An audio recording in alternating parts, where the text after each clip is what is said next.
আমার চেতনা যেন সাদা এক সত্যিকার পাখি, বসে আছে সবুজ অরণ্যে এক চন্দনের ডালে, মাথার উপরে নিচে বনচারী বাতাসের তালে,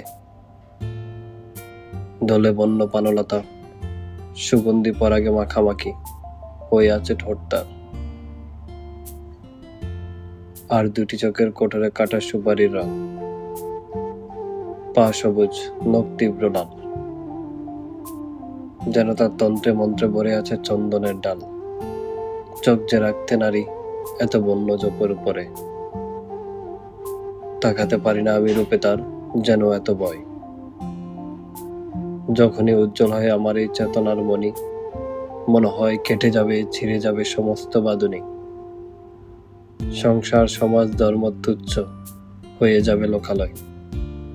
লোক থেকে লোকান্তরে আমি যেন স্তব্ধ হয়ে শুনি আহত কবির গান, কবিতার আসন্ন বিজয়।